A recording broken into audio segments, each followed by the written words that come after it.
Hello, welcome in के study 1024 में हूं अरुण कुमार यादव और इस वीडियो में हम बात करने वाले हैं क्लास 9 की एक्सरसाइज 4.1 के बारे में। चैप्टर का नाम है लीनियर इक्वेशंस इन टू वेरिएबल्स। अब अगर हमें समझना है इस चैप्टर को तो हमें पहले समझना होगा कि लीनियर इक्वेशंस का क्या मतलब होता है, वेरिएबल्स का क्या मतलब होता है, कॉन्स्टेंट्स का क्या मतलब होता है। ठीक है, तो देखिए अगर हमें समझना है कि लीनियर इक्वेशन क्या होती है तो हमें पता होना चाहिए कि इक्वेशन क्या होती है। अब देखिए इक्वेशन क्या होती है। इक्वेशन एक मैथमेटिकल स्टेटमेंट होती है जिसमें यहाँ बीच में होता है इक्वल टू का साइन। इसके लेफ्ट में एक एक्सप्रेशन होता है और राइट में एक एक्सप्रेशन होता है। जो लेफ्ट में होता है उसे हम बोलते हैं लेफ्ट हैंड साइड, जो राइट में होता है उसे हम बोलते हैं राइट हैंड साइड। क्योंकि ये दोनों ही एक्सप्रेशन को इक्वेट करती है यानी बराबर शो करती है, इसलिए हम इसे क्या बोलते हैं इक्वेशन। तो अब आपको ये समझ में आ गया होगा कि इक्वेशन क्या होती है। अगर मैं आपको एक एग्जाम्पल दूं तो यहाँ पे आप समझ सकते हो 9x plus 5y is equal to 6। ठीक है, तो ये एक इक्वेशन है क्योंकि यहाँ पे देखिए इक्वल टू का साइन है, लेफ्ट में कुछ है राइट में भी कुछ है, ये दोनों को क्या इक्वल शो कर रहा है, मतलब ये एक इक्वेशन है। तो आपको इक्वेशन समझ में आ गई। अब बात करते हैं वेरिएबल्स और कांस्टेंट क्या होते हैं। ठीक है, तो यहाँ पे जैसे देखिए 9 है, 5 है और 6 है। इन तीनों की एक खास बात है कि इनकी वैल्यू कभी चेंज नहीं होती। 9 की वैल्यू हमेशा 9 रहेगी, 5 की वैल्यू हमेशा 5 रहेगी, 6 की वैल्यू भी हमेशा 6 रहेगी। ठीक है, तो जिनकी वैल्यू कभी चेंज नहीं होती उनको हम बोलते हैं कांस्टेंट। ठीक है, लेकिन यहां अगर हम बात करें x और y की तो देखिए x और y की यहाँ पे अलग अलग वैल्यूज हो सकती हैं, मतलब इनकी वैल्यू वेरी कर सकती है यानी चेंज हो सकती है। इसीलिए इन्हें हम क्या बोलते हैं, इन्हें हम बोलते हैं वेरिएबल्स। ठीक है, तो अब आपको समझ में आ गया कांस्टेंट क्या होते हैं, वेरिएबल्स क्या होते हैं, इक्वेशन क्या होती है। तो अब समझते हैं जरा कि ये लीनियर का क्या मतलब है। ठीक है ना, इक्वेशन तो समझ में आ गई, लीनियर इक्वेशन क्या होती है।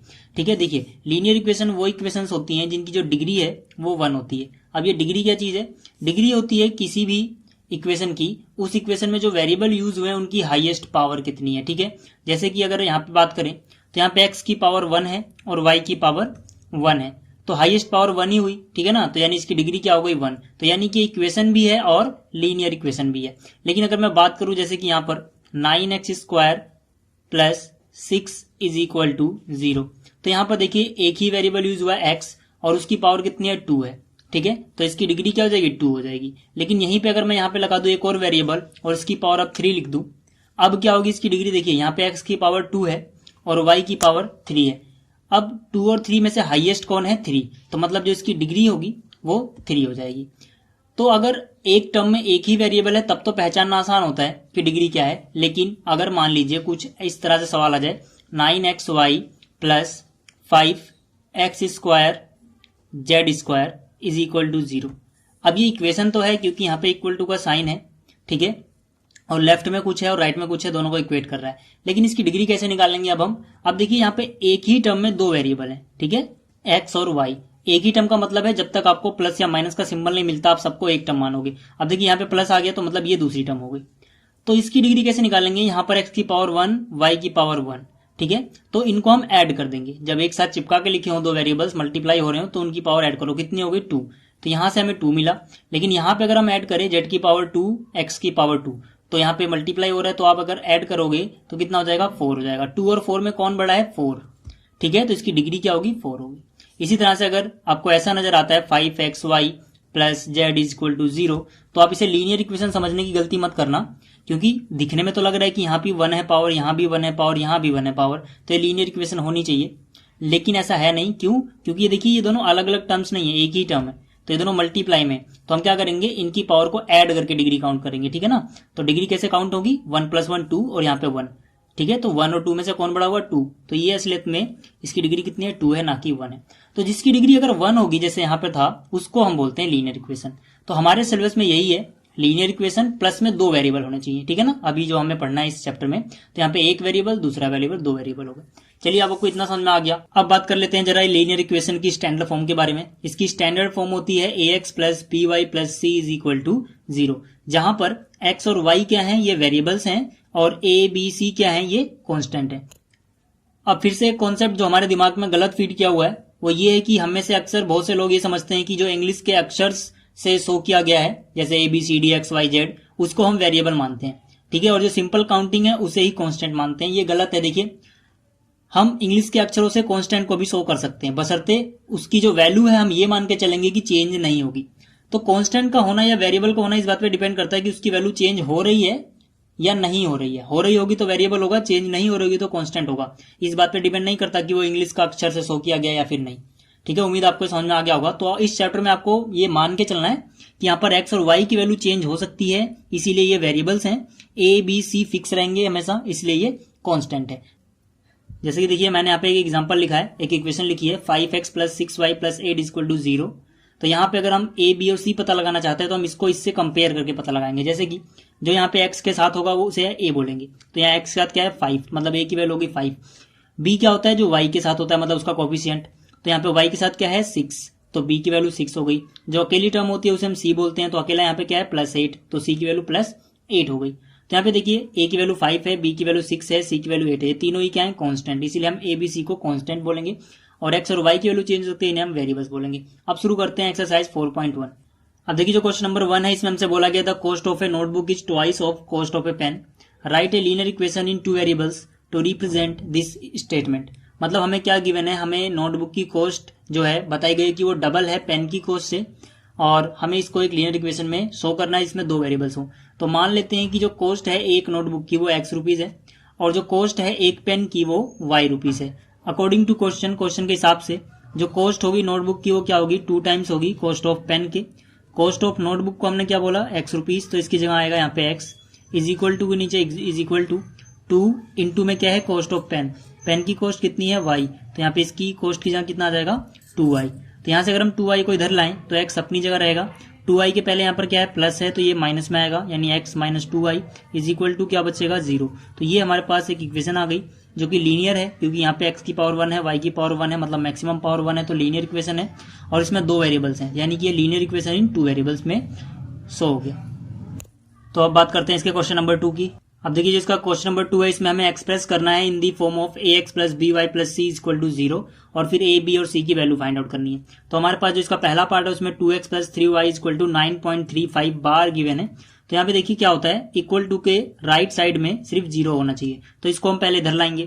तो यहाँ हो गया 2x प्लस में 3y, ये यहाँ पे आएगा कैसे, यहाँ पे कुछ नहीं तो प्लस है, प्लस वाली चीज माइनस में आती है, तो हो जाएगा 9.35 बार इज इक्वल टू 0 बचेगा। अब अगर हम इसको कंपेयर करें ax + by + c is equal to 0 से, तो देखिए जो x के साथ होता है उसका कोफिशिएंट उसे हम क्या बोलते हैं a, ठीक है, x के साथ a है, तो a = 2 हो गया। तो यहाँ से हमें मिला a = 2। जो y के साथ होता है उसे b बोलते हैं, y के साथ यहाँ पे +3 है, तो यानी कि y b की वैल्यू जो होगी वो कितनी जाएगी +3। जो अकेली टर्म होती है उसे हम c बोलते हैं, तो यहाँ पे c की वैल्यू क्या हो जाएगी, माइनस है तो माइनस भी लिखोगे, 9.35 बार, 9.35 बार। तो यहाँ से हमें a b और c की वैल्यू पता लग गई। इसी तरह से यहाँ पे अगर हम इसको कंपेयर करें ax + by + c = 0 से, तो देखिए x के साथ जो है वो a है, यहाँ x के साथ कुछ नहीं दिख रहा, मतलब 1 है, 1 आप लिख सकते हो। तो यहाँ पे a की वैल्यू सेकंड पार्ट में a की वैल्यू कितनी हो गई 1, ठीक है। और जो y के साथ उसे b बोलते हैं, तो यहाँ y के साथ क्या है देखिए कुछ नहीं, तो ऊपर 1 है और नीचे क्या है 5, और यहाँ पे क्या है माइनस, तो माइनस भी लिखोगे आप, ऊपर क्या है 1 नीचे क्या है 5, तो b की वैल्यू होगी -1/5। इसी तरह से जो अकेली टर्म है वो c होती है, तो c की वैल्यू कितनी हो गई -10। तो इसका दूसरा पार्ट था। अब देखते हैं इसका तीसरा पार्ट क्या है। अब देखिए इसका थर्ड पार्ट है -2x + 3y = 6। तो इसको अगर हम ax + by + c = 0 की फॉर्म में लिखें, तो यहाँ पे -2x को आप ऐसे रहने दो, ठीक है, +3y को भी ऐसे रहने दो, जो यहाँ पे 6 है इधर आएगा माइनस में, इज इक्वल टू कितना बचेगा 0। इन दोनों को कंपेयर करो तो a की वैल्यू कितनी होगी -2, तो a बराबर आ गया -2, b की वैल्यू होगी +3, और जो c है उसकी वैल्यू होगी -6। इसी तरह से यहाँ पर अगर हम करें इसको, तो ये x - 3y बराबर में कितना बचेगा 0, ठीक है। c की वैल्यू आपको नजर नहीं आ रही तो आप +0 लिख सकते हो यहाँ पे। तो यहाँ पे देखिए x के साथ कुछ नहीं है तो 1 मान लो, तो यहाँ पे ax होता है, तो यानी x के साथ वाला a है, तो a की वैल्यू कितनी हो गई 1, ठीक है। इसी तरह से y के साथ वाला b होता है, y के साथ क्या है -3, तो यहाँ पे क्या होगी b की वैल्यू -3। जो अकेली टर्म बची वो c होती है, यानी c की वैल्यू कितनी हो गई 0।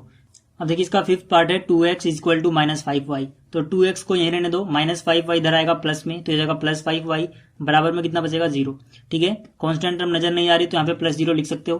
तो यहाँ पे अगर इसको हम कंपेयर करें ax + by + c = 0 से, तो यहाँ पे a की वैल्यू क्या हो जाएगी 2 हो जाएगी, ठीक है, x के साथ 2 है, और b की वैल्यू क्या हो जाएगी y के साथ 5 है, मतलब 5 हो जाएगी, और जहाँ पे अकेली टर्म है यानी 0, c की वैल्यू हो जाएगी 0।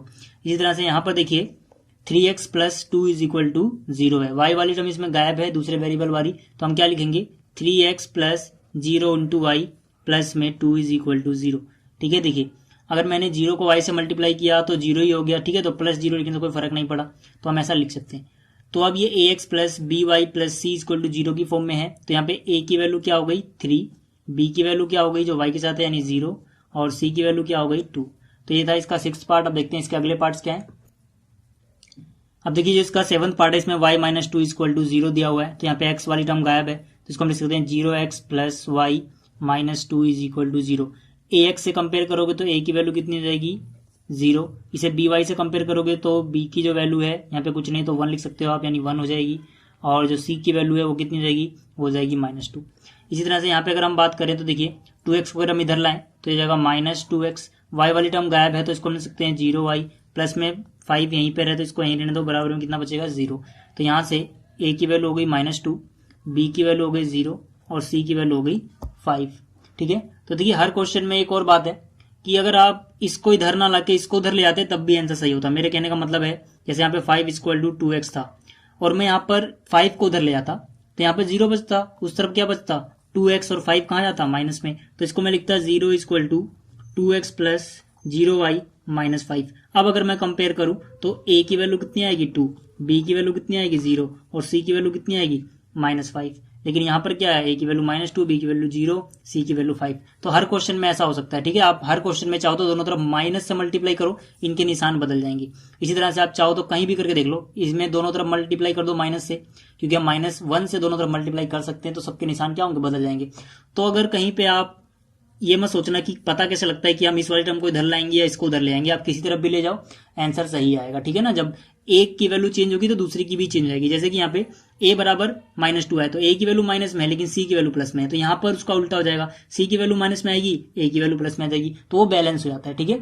तो आपको इससे चक्कर में नहीं पड़ना है, ठीक है। तो आप कैसे भी कर सकते हैं इसको। तो इस वीडियो में इतना ही, उम्मीद है आपको ये क्वेश्चन समझ में आए होंगे। तो मिलते हैं फिर अगली वीडियो में, तब तक के लिए goodbye and thanks for watching.